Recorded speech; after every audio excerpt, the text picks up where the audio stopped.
yaitu anggota Polri hanya dapat menduduki jabatan di luar kepolisian setelah mengundurkan diri atau pensiun dari dinas kepolisian.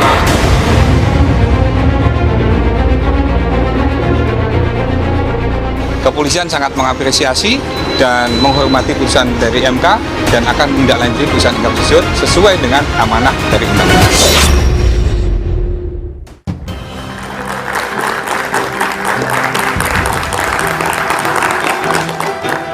Selamat malam. Kamis lalu Mahkamah Konstitusi memutuskan semua anggota Polri hanya dapat menduduki jabatan di luar kepolisian setelah mengundurkan diri atau pensiun dari dinas kepolisian. MK menegaskan jabatan yang mengharuskan anggota Polri mundur atau pensiun dari dinas kepolisian adalah jabatan yang tidak mempunyai sangkut paut dengan kepolisian. Hal ini menjadi penegasan anggota Polri aktif tidak boleh rangkap jabatan, apalagi menduduki jabatan sipil. Di tengah semangat reformasi Polri saat ini, bagaimana Polri menyikapi putusan MK ini? Inilah satu meja The Forum. Polisi dilarang duduki jabatan sipil demi perbaikan atau keadilan.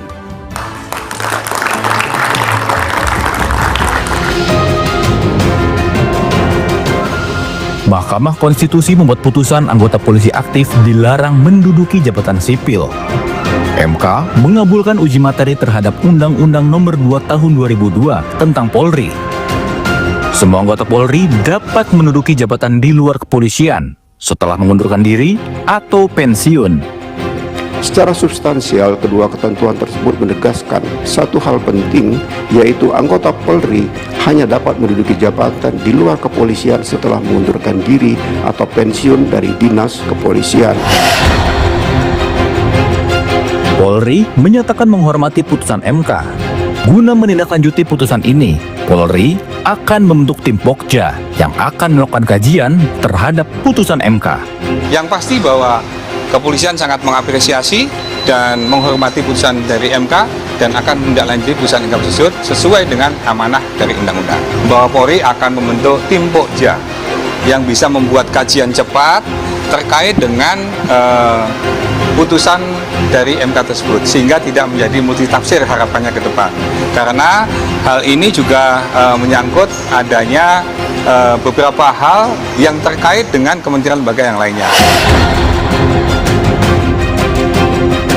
Menteri Koordinator Bidang Hukum, Hak Asasi Manusia, Imigrasi, dan Pemasyarakatan Yusril Iza Mahendra menyebut, pemerintah harus menindaklanjuti putusan MK ini dengan mengubah peraturan undang-undang yang ada. Selain itu, Yusril yang juga anggota Komisi Percepatan Reformasi Polri mengatakan, diperlukan masa transisi terhadap polisi-polisi aktif yang sudah terlanjur menduduki jabatan sipil. Kepolisian memang prakteknya memang masuk ke jabatan birokrasi sipil tanpa mengundurkan diri, karena memang aturannya tidak ada. Tapi setelah ada putusan Mahkamah Konstitusi tentu harus di follow up dengan pengubahan terhadap peraturan perundang-undangan yang ada, dan kemudian juga tentu ada transisi bagaimana mereka yang sudah terlanjur memegang jabatan di kementerian atau di badan lembaga itu akan seperti apa. Nanti akan kita bahas soalnya. Sementara, pengamat kepolisian, Bambang Rukminto menyatakan, selama ini memang ada masalah terkait manajemen SDM Polri. Dengan putusan MK, Bambang Rukminto menyebut akan muncul masalah lain saat banyak perwira yang harus kembali ke internal Polri. Artinya memang selama ini ada problem terkait dengan manajemen SDM di tubuh kepolisian. Pengembangan organisasi ini dibaca hanya sekedar menyebarkan personil di lembaga-lembaga atau kementerian atau lembaga yang lain, dan ini ternyata keputusan MK kemarin kan menganulir itu semua. Makanya memang ini nanti akan memunculkan semacam tsunami ya dari tubuh kepolisian terkait dengan baliknya para jenderal ke tubuh Polri gitu. Putusan MK yang melarang anggota polisi aktif menduduki jabatan sipil jadi langkah penting guna menjaga independensi dan profesionalitas Polri serta mencegah tumpang tindih peran dalam birokrasi sipil. Putusan MK dianggap sejalan dengan semangat reformasi Polri yang tengah digaungkan. Semoga ini menjadi momentum bagi Polri untuk membenahi diri, bukan mencari celah dan alasan agar tetap bisa bertahan.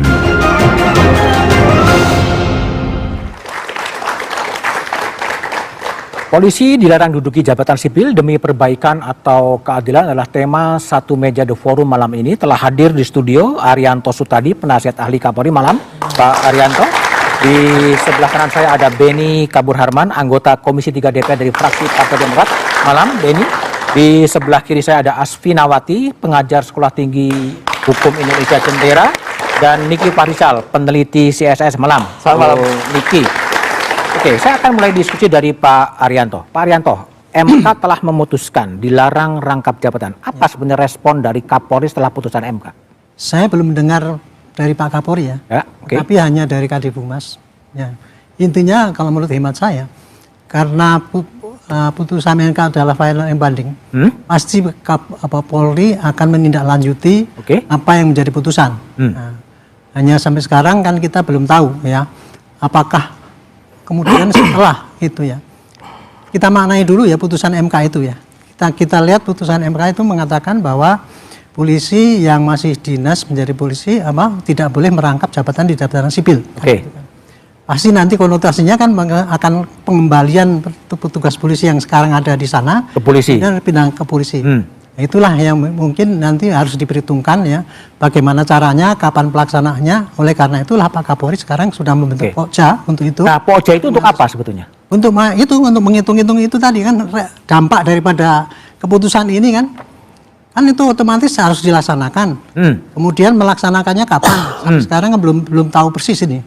Nah, dan kemudian kalau seandainya dilaksanakan, kan kemungkinan yang akan terjadi dengan tidak bolehnya polisi merangkap, otomatis nanti yang masih dinas dan sekarang masih merangkap di sana, kan paling tidak harus milih itu, apakah dia pensiun, apakah dia kembali ke polisi, atau pensiun dari kepolisian menduduki jabatan sipil. Ya, masuk. Kalau dia memilih di tempat yang sana, selesai kasusnya. Kasusnya tidak masalah untuk polisi. Kan? Ya. Tetapi kalau kemudian harus kembali ke polisi kan berarti kan harus menampung itu yang Pak Bambang bilang dari tsunami. Itu bagi saya itu bukan masalah yang besar untuk saat ini. Bukan masalah besar. Karena jumlah personel polisi sekarang ini kan baru 420-an ya. Idealnya kan 700. Jadi kita sebetulnya masih kekurangan polisi. Dan kemudian kita lihat juga pelayanan polisi sekarang kurang bagus ya. Ya karena diantaranya kurang dari personil itu. Dan adanya ini malah kita anggap ini seperti tambahan tenaga ya untuk memperbaiki. Aswin, gimana Anda lihat respon polisi yang akan membentuk Pokja, putusan MK sudah dijatuhkan, tapi berbagai pendapat kemudian muncul. Gimana Anda lihat sebaiknya itu? Ya, tentu saja kita hargai kalau Pokja itu tadi memang semangatnya untuk segera menindaklanjuti menjalankan putusan MK, karena betul sekali begitu dijalankan dia final dan binding, mengikat, tidak ada tempat lagi. Nah, tapi saya juga paham nggak mungkin pada hari itu juga hari kedua langsung pergi, juga pasti ada jabatan yang kosong. Cuma mungkin yang paling penting adalah pertama dia tidak boleh terlalu lama, dan yang kedua terlalu lama itu berapa lama kira-kira ya? Ya, dalam waktu kalau 1 tahun itu sudah terlalu lama kan? Juga. Terlalu lama menurut saya.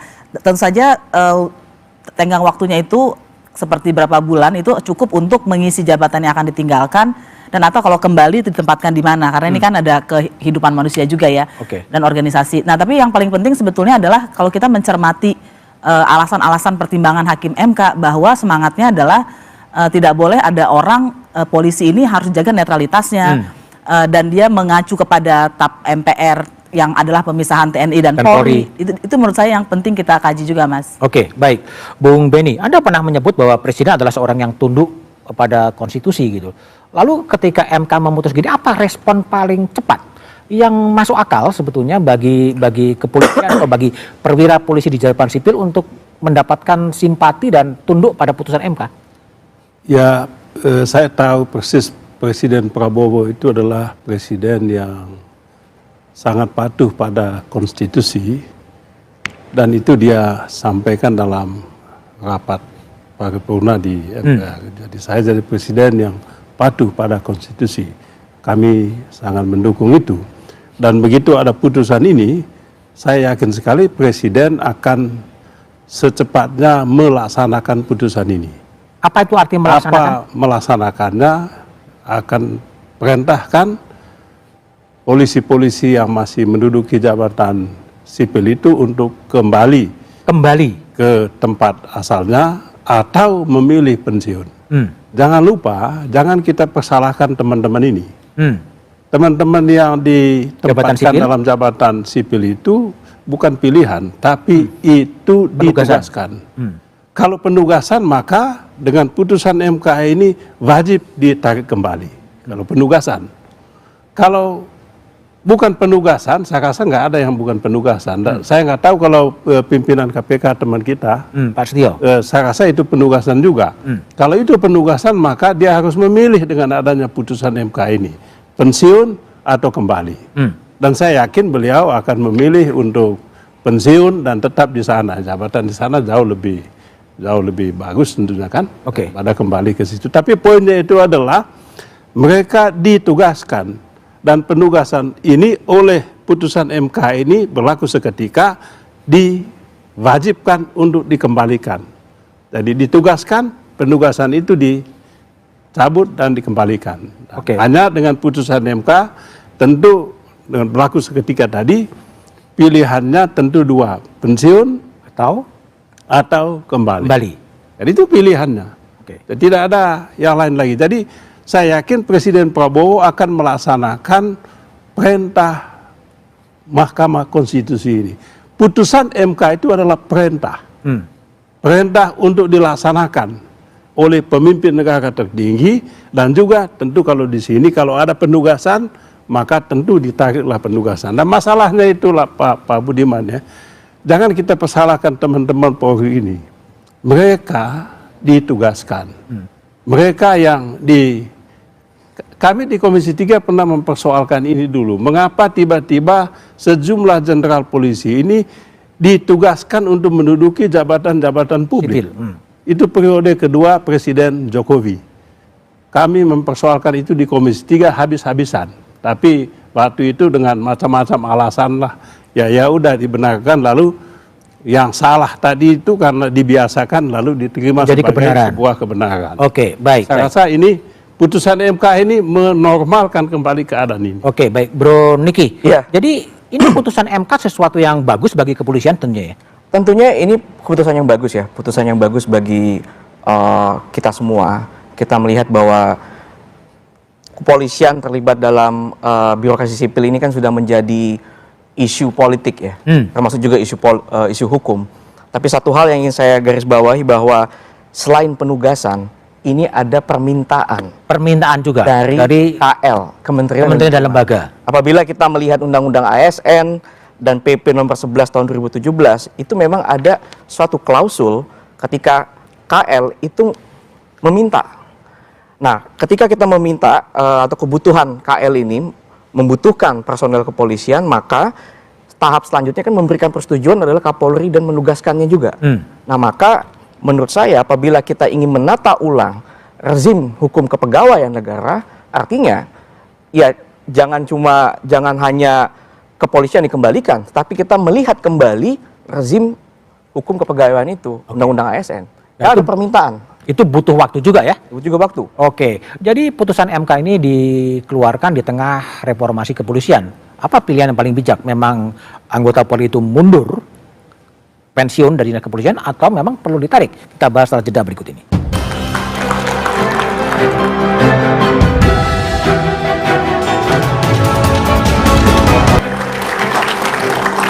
Itulah pernyataan dari Menteri Hukum Supratman Andi Aktas. Asvin, ini pernyataan Menteri Hukum ini pernyataan politik yang seakan-akan membela kepolisian.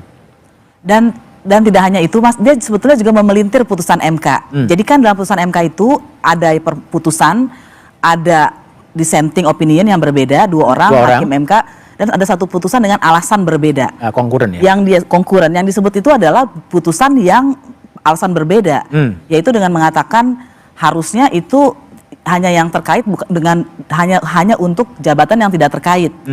Karena itu ada di konkuren, berarti itu tidak ada menjadi pokok yang utama. Yang diputuskan. Yang pokok yang diputuskan semuanya. Kenapa penegasannya adalah tadi yang tidak terkait? Itu kan tidak mungkin sekelas beliau tidak paham. Artinya apa pernyataan itu diungkapkan? Ya itu sengaja untuk membuat narasi bahwa untuk yang terkait masih bisa. Saya khawatirnya begitu kan, hanya itu kemungkinannya karena nggak mungkin beliau tidak ngerti putusan MK atau tidak bisa baca. Oke. Kalau Benny lihat gimana terhadap putusan dari pernyataan dari Menteri Hukum seakan-akan ada konteks yang tidak berlaku surut dan lain sebagainya. Tidak berlaku surut apanya sebetulnya? Jadi begini, Pak Menteri Hukum mengatakan tidak berlaku surut. Yang dimaksudkan itu bahwa putusan MK itu tidak berlaku untuk kejadian sebelum ada putusan MK ini. Oke. Itu berarti sejak pengangkatan itu sampai dengan putusan MK itu sah. Oke. Mereka mendapat gaji sah. Perbuatan yang mereka lakukan juga sah secara hukum. Oke. Tetapi setelah putusan MK, maka ini putusan MK ini kan sifat itu udah berlaku umum lah. Legally binding. Sifatnya serta merta, bukan hanya legal and binding, tapi seketika. Jadi selalu dinyatakan, kecuali dinyatakan lain oleh Mahkamah Konstitusi. Tapi kalau tidak, berlaku seketika. Sejak dibacakan putusan itu, sejak itulah dia sudah punya kekuatan hukum yang mengikat dan punya dampak. Apa dampaknya itu? Dampaknya itu adalah pertama, karena itu tadi sudah berlaku seketika, maka yang sedang menduduki jabatan pada saat putusan itu dibacakan dan seterusnya wajib, tidak ada pilihan lain, wajib mengundurkan diri dari dinas kepolisian, wajib atau pensiun. Jadi pilihannya itu tidak ada tafsir lain. Jadi kita tidak bisa menggunakan kekuasaan untuk membenarkan yang salah inilah. Jadi kita membangun budaya berkonstitusi. Budaya berkonstitusi itu adalah apa yang diputuskan oleh Mahkamah Konstitusi, itu yang kita laksanakan sebaik-baiknya. Jadi tidak ada pilihan lain itu. Jadi kalau saya memaknai tadi pernyataan Pak Menteri Hukum itu tidak berlaku retroaktif, itu iya, tidak berlaku retroaktif. Itu sudah umum itu. Sebab kalau berlaku retroaktif ya tentu menimbulkan kekacauan konstitusi. Oke, baik. Bro Niki, ini sebaiknya saran Anda apa kepada kepolisian setelah putusan MK dibacakan? Tentunya perwira-perwira yang ada di jabatan sipil menjadi tidak konstitusional sebetulnya.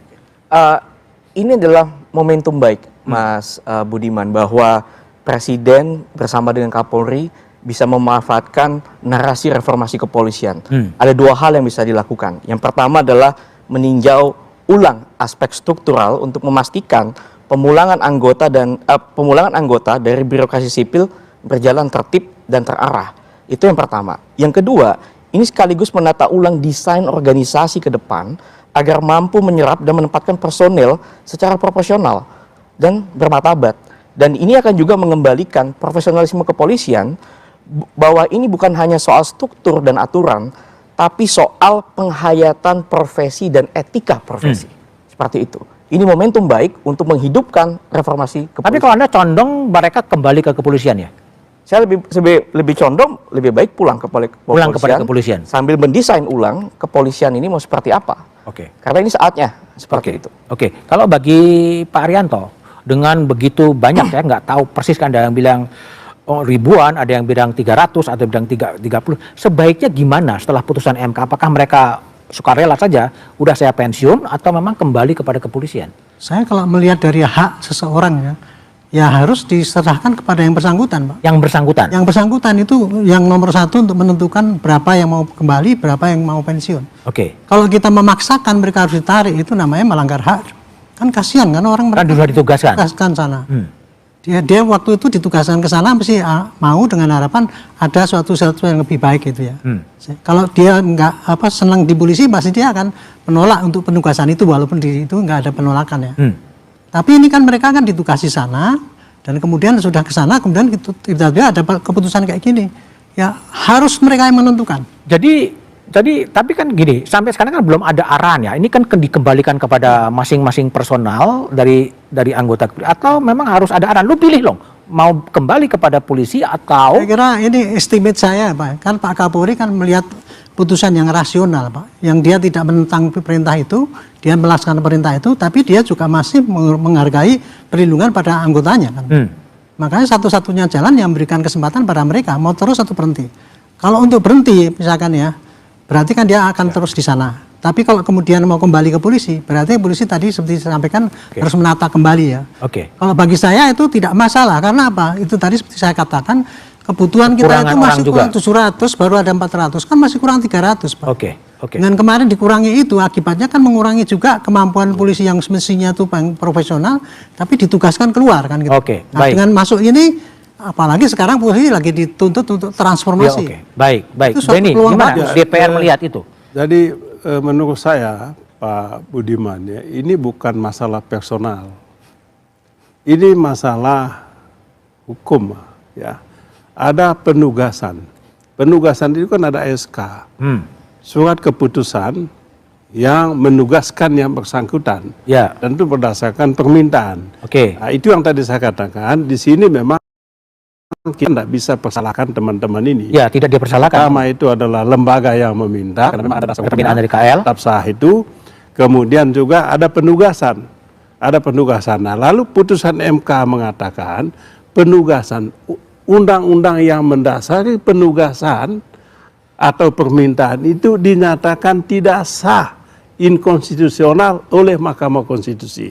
Maka konsekuensi hukumnya, itu hukum administrasinya adalah yang memberikan penugasan melalui SK tadi wajib patuh pada konstitusi dengan mencabut kembali SK-nya itu hukumnya. Jadi harus hierarkial, yang bersangkutan mau atau tidak mau itu soal lain. Tapi hukum tidak pernah berkaitan, tidak pernah ngomong soal personal atau kepentingan yang lain-lain tadi. Kita ngomong tentang negara itu. Soal hak-hak yang lain ya tentu ada mekanisme yang lain. Tapi Mahkamah Konstitusi sudah memutuskan ini inkonstitusional, maka wajib ditarik kembali.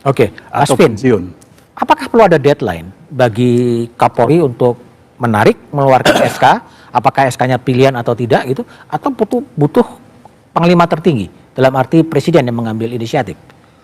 Ya, sebetulnya kalau kita lihat yang bertanggung jawab untuk Polri, maka Kapolri, tapi di atasnya ada presiden.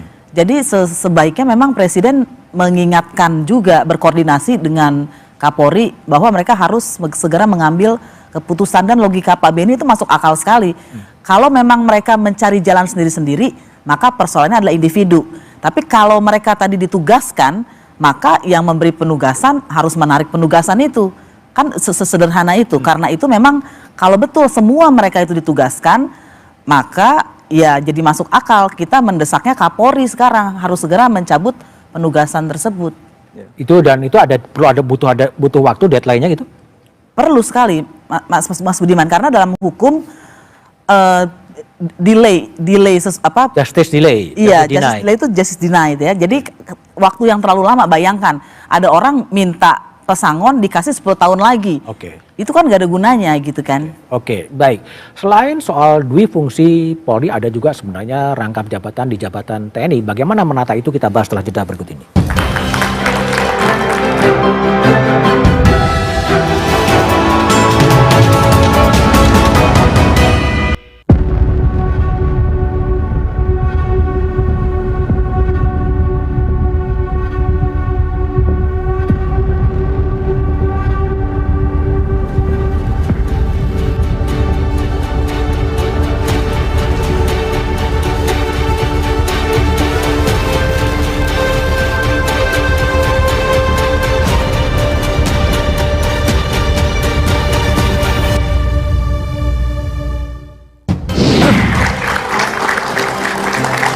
Rangkap jabatan menjadi isu yang sensitif di era pasca Orde Baru. Jabatan polisi maupun jabatan kemudian TNI.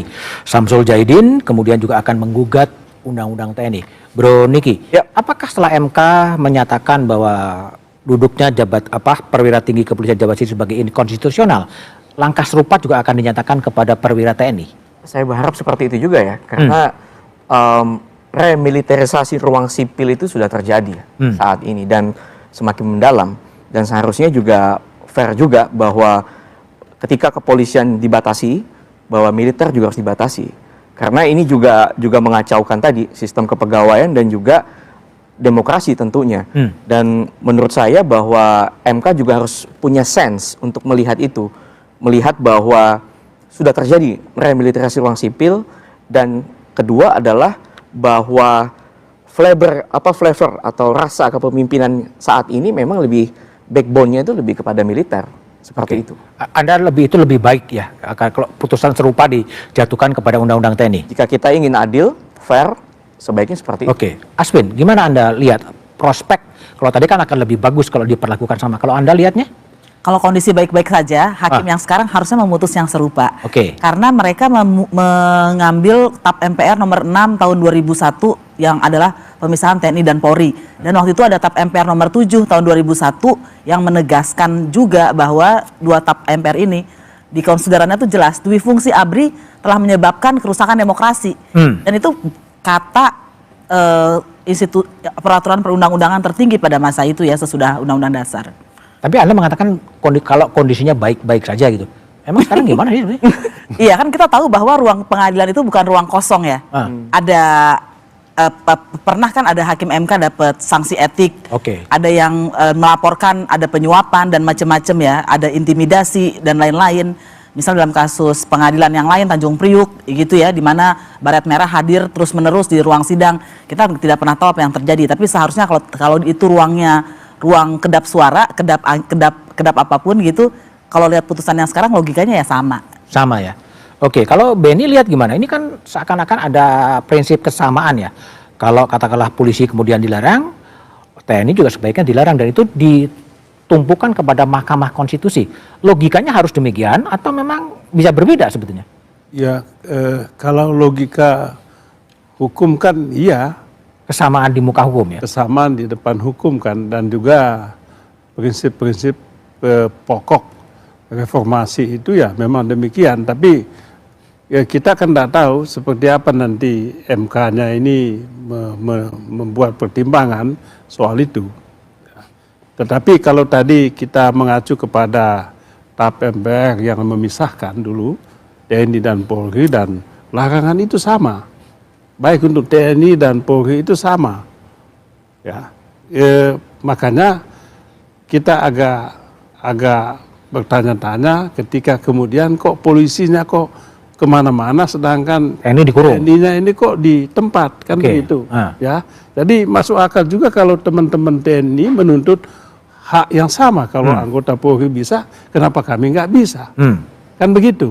Tapi dengan adanya putusan MK ini, tentu menjadi harapan publik adalah ya sama nanti. Ya, tapi kan kita tidak bisa mendahului apa yang akan menjadi pandangan atau pertimbangan para hakim MK nanti. Ya, kita lihat nanti seperti apa. Ya. Itu harus nunggu perubahan Undang-Undang Polri dan Undang-Undang TNI ya? Ya, mestinya tidak perlu. Ya, tidak perlu kalau menunggu itu kan tidak usah. Yang paling penting menurut saya adalah roh reformasi itu kan di TAP MPR yang kemudian dituangkan dalam Undang-Undang TNI dan Undang-Undang Kepolisian. Khusus mengenai keterlibatan TNI dan Polri itu sama prinsipnya. Tidak boleh menduduki jabatan sipil. Ya. Kalau mau duduki jabatan sipil, hanya satu yang diminta, yaitu pensiun. Tidak melarang hak yang bersangkutan. Misalnya mau menjadi bupati, mau menjadi gubernur, mau menjadi presiden, silakan. Tapi begitu mau calon, berhenti, minta pensiun. Jadi itu sudah kita laksanakan itu dulu. Baik, Pak Arianto, sebagai yang lama berkarir di kepolisian, begitu banyaknya polisi aktif yang duduk di jabatan sipil, apakah itu sebenarnya keuntungan atau kerugian bagi organisasi kepolisian itu sendiri? Saya kira nggak ngitungnya seperti itu ya. Kalau bagi saya, dulu ya setahu saya itu kalau tugas polisi yang sudah jabatan tinggi kemudian ditaruh di tempat lembaga lain itu dulu karena permintaan. Karena permintaan? Saya dulu juga gitu. Saya ditarik ke BPN minta, kemudian saya dikirim ke sana. Tetapi ketika sebelum saya ke sana, saya harus pensiun dulu. Waktu itu saya masih kurang 2 tahun pensiun. pensiun baru pindah ke sana, sehingga saya menjadi golongan di itu. Jadi intinya penugasan ke sana itu adalah karena permintaan itu tadi. Nah, tapi kemudian pada masa belakangan ini begitu terlalu banyak petugas kolonel yang banyak, kemudian itulah kemudian penarikan dari lembaga itu menjadi polisi untuk bisa mengirim ke sana gitu. Tapi itu semata-mata permintaan atau permintaan yang direkayasa sih sebetulnya?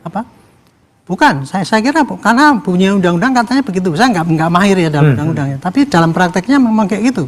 Kalau kita ke sana itu pasti diminta oleh sana, Pak. Kemudian kita minta izin ke Menteri Kepegawaian, kemudian Menteri PAN, gitu.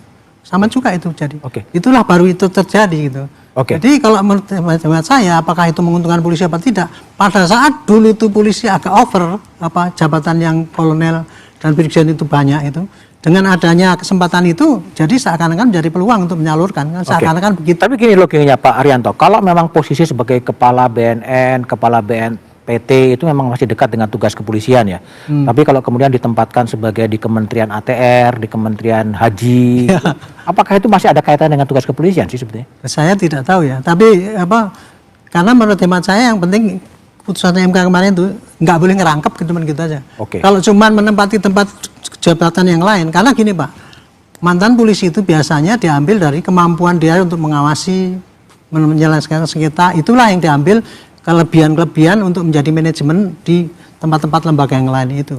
Tapi kalau pandangan pribadi Anda Pak Arianto, kalau semuanya ditarik itu akan lebih terakomodasi juga dengan organisasi kepolisian, kan nggak ada kalau problem. Untuk saat ini ya, karena menurut saya gini, saya tadi secara teoritis ya kita masih kurang tenaga, masih kurang 740. Nah sekarang ini polisi kan lagi dituntut seluruh reformasi. Iya. Saya sudah buat ini konsep-konsep untuk mereformasi polisi ini. Petunjuknya ada 90 poin nih Pak. Untuk merubah 400.000 orang.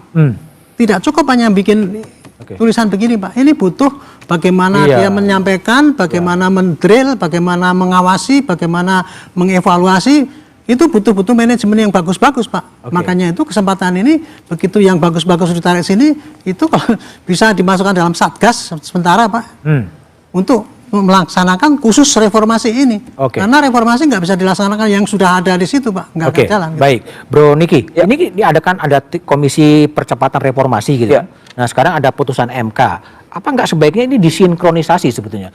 Ada komisi reformasi, kemudian memberikan advis kepada Kapolri, kemudian putusannya apakah kemudian menarik kembali dan menata organisasi di kepolisian? Sebenarnya kalau kita bicara soal reformasi, percepatan reformasi kepolisian, artinya bahwa misi yang diemban oleh komisi tersebut itu menyentuh 3 aspek, Mas. Struktural, instrumental, dan kultural. Nah, masalah kembalinya personel-personel kepolisian itu terhubung antara struktural dan instrumental. Terkait soal operasional dalam hal ini adalah SDM-nya. Artinya bahwa ketika komisi percepatan reformasi ingin menyelesaikan misinya, putusan MK ini bisa menjadi landasan untuk menyusun kembali atau menata ulang, mendesain ulang organisasi kepolisian di masa depan seperti apa. Seperti itu. Kalau Asvin lihat, kalau tadi kita flashback, ini apa yang terjadi sebenarnya? Kok semua tiba-tiba begitu banyak ya, atau banyak lah ya, anggota kepolisian yang kemudian duduk jabatan sipil seakan-akan mengulang pada era Orde Baru di mana didominasi oleh ABRI dulu. Apa yang terjadi? Kita loss of control gitu? Ya kalau gejala maksimalnya ini artinya demokrasi kita sudah semakin terkikis. Terkikis? Ya, saya pikir kan di Indonesia kita semua sadar bahwa tahun 98 adalah tonggak Indonesia masuk ke demokrasi. Dan tonggak salah satunya mengatakan tahun 2001 tidak boleh ada lagi orang di dalam keamanan dan pertahanan masuk ke dalam urusan-urusan yang lain gitu ya, kementerian dan lembaga. Karena nanti dia nggak fokus dan dia harus netral kan, harusnya begitu.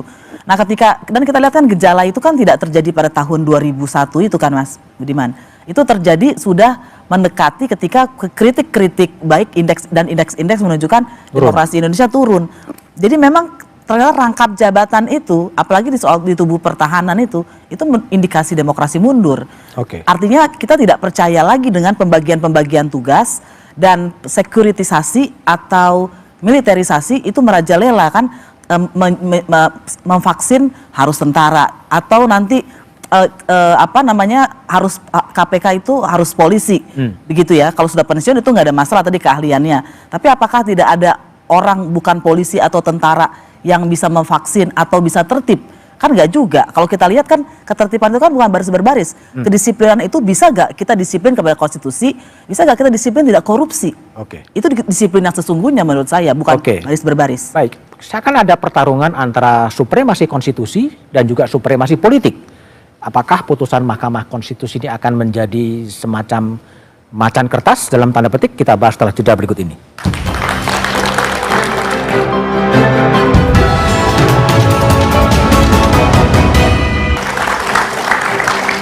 Masih bersama saya Budiman Tanurjo di satu meja The Forum. Niki Fahrizal. Ya, MK telah menjatuhkan putusan, tapi banyak juga sebetulnya putusan Mahkamah Konstitusi yang sampai sekarang itu hanya menjadi macan kertas atau dead letter lah, teks yang kemudian mati. Kita lihat misalnya soal undang-undang pemisahan pemilu nasional dan daerah yang sampai sekarang juga nggak diapa-apain. Kita lihat soal larangan wamen menjabat komisaris yang sampai sekarang juga belum ada hasilnya apa-apa. Kita lihat pengalaman soal undang-undang omnibus yang kemudian dikasih waktu 2 tahun diterbitkan perpu dengan substansi yang tidak jauh berbeda. Apakah ini juga akan menjadi semacam macan kertas juga? Macan kertas itu terjadi apabila tidak ada politik yang menggerakkan. Nah, pertanyaannya adalah politik yang seperti apa, Mas Budiman? Nah, bagi saya, untuk menggerakkan supremasi konstitusi, kita membutuhkan politik yang memiliki virtu atau keutamaan. Adakah virtu itu? Itu yang harus kita usahakan dari masyarakat sipil untuk mendorong seperti Bang Benny untuk lebih bersuara di Komisi 3 tentunya untuk menonjolkan atau menimbulkan efek politik yang memiliki keutamaan. Keutamaan seperti apa yang dibutuhkan? Yang pertama adalah keutamaan pada taat pada konstitusi sebagai hukum tertinggi. Tanpa itu pasti akan jadi macan kertas. Yang kedua adalah politik yang memberikan dampak. Dampak dalam menjaga tatanan demokrasi konstitusional. Baik. Seperti itu. Kalau Aswin, gimana? Anda sebagai seorang aktivis yang mungkin punya political intuisi, apakah putusan ini juga akan sama dengan beberapa putusan MK yang sebelumnya saya sebut tadi? Ya, sebetulnya putusan MK yang tidak terjadi itu sedikit ya Mas, tapi memang dalam dunia politik itu rentan terjadi. Tapi kita mencatat juga soal putusan terkait DPT, meskipun dikritik orang kok menciptakan norma baru langsung terjadi. Langsung berlaku. Nah, dan menurut saya begini, pada akhirnya kan masyarakatnya akan melihat apakah Pak Prabowo dan jajarannya itu mau meniru Pak Jokowi sebagai presiden yang tercatat nggak peduli sama putusan MK. Tadi yang Mas Budiman ceritakan soal Omnibus Law Cipta Kerja, begitu ya. Dan menurut saya seharusnya tidak demikian ya, karena ini juga akan menjadi catatan penting apakah demokrasi kita akan terus mundur. Dan jangan lupa kemunduran demokrasi di negara-negara lain itu akan terkait, dan kebebasan itu terkait dengan kemajuan ekonomi, kemajuan pendidikan, dan Indonesia itu sudah dalam ambang-ambang mengkhawatirkan kan soal pembangunan dan ekonomi. Baik. Pak Benny, saya ingin coba lihat ya dinamika respon teman-teman Anda di DPR ya ketika ada putusan pemisahan pilkada dan pemilu. Langsung ada anggota DPR mengatakan putusan itu inkonstitusional. Putusan MK yang tidak konstitusional, bahkan tidak final dan tidak mengikat. Sehingga di DPR-nya ada seakan-akan supremasi politik yang lebih kuat daripada supremasi konstitusi. Betul nggak sih kesan saya?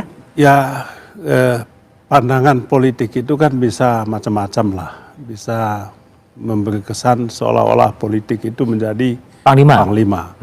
Tapi apapun pandangan-pandangan yang disampaikan itu, hemat saya kita ingin menjadi negara yang ingin menjadi negara artinya belum ya patuh pada hukum. Artinya belum. Dan Presiden Prabowo saya yakin sekali menjadi presiden yang patuh pada hukum. Yang kedua, untuk menciptakan kepastian hukum. Untuk menciptakan kepastian hukum yang sangat dibutuhkan. Demokrasi nggak jalan tanpa ada kepastian hukum. Dan yang ketiga, untuk memastikan supremasi hukum tadi, maka tidak ada pilihan lain, putusan MK ini wajib dilaksanakan. Dan kita semua bertumpu pada Presiden Prabowo. Dan dia saya yakin mau menjadi presiden yang patuh pada konstitusi dengan melaksanakan putusan MK ini secepat-cepatnya. Tidak perlu menunggu revisi undang-undang kepolisian. Tidak perlu lagi menunggu alasan-alasan yang lain, menunggu undang-undang polisi lah, apalagi lah yang lain. Tidak ada lagi alasan-alasan yang dibikin-bikin. Presiden harus segera melaksanakan putusan Mahkamah Konstitusi ini demi kepastian hukum, demi supremasi hukum. Itu saja. Baik, Pak Arianto. Kalau Pak Arianto mencoba merefleksikan putusan MK, ini semata-mata demi perbaikan dan keadilan atau keadilan bagi kepolisian atau sebetulnya apa yang sedang terjadi? Sebuah koreksi signifikan sebetulnya. Bagi saya dua-duanya ya Pak. Nomor satu, demi keadilan seakan-akan itu tadi kan sudah menepis bahwa jabatan-jabatan rangkap itu kan dianggap tidak adil gitu ya. Sehingga itu jabatan rangkap gak boleh. Itu kan untuk menunjukkan keadilan. Dan untuk perbaikan sendiri, kalau ini dianggap praktek-praktek ini menjadikan suatu penyimpangan ataupun kekeliruan, maka kekeliruan itu diperbaiki. Jadi saya melihat itu aja. Tapi bagi saya ya, putusan MK ini kan cuma bunyinya agak berbeda sedikit dengan Pak Beni tadi ya saya. Yang nggak boleh itu adalah jabat rangkap ketika masih dinas. Kalau jabat gitu harus dia pensiun. Itu aja. Ya kan? Gitu kan? Jadi makanya tidak. Jadi bagi kalau untuk polisi sendiri itu tidak ada masalah yang besar itu Pak. Tetapi untuk negara seakan-akan ini kan untuk perbaikan yang kemarin itu dianggap. Kalau tidak ada masalah yang besar, kenapa kelihatannya agak tarik ulurnya begitu kuat ya? Di mana? Dengan pengataan bahwa ini tidak berlaku surut. Wah itu kan Pak, nunggu itu kan pendapat para pakar lain Pak. Iya, pakar lain yang beda pendapat itu tadi. Makanya kalau Pak Beni tanyakan saya, polisi sekarang mesti gini Pak. Polisi itu setia Prabowo, dia akan setia pada pimpinannya. Apa putusan pemerintah dia pasti akan laksanakan. Oh artinya nunggu Presiden Prabowo ya? Yang kedua, negara yang utama, polisi itu taat pada aturan. Aturan mana yang benar, itulah pasti akan dilaksanakan. Cuma dua itu aja patokannya kalau untuk polisi Pak. Jadi menanggapi masalah ini bagi saya sih tidak ada untung rugi dengan polisi. Nggak ada kaitannya. Ikuti saja aturan yang berlaku. Ikuti aturan yang berlaku dan apa putusan pimpinan. Baik, Pak Arianto, Bung Beni, Mbak Asvin, dan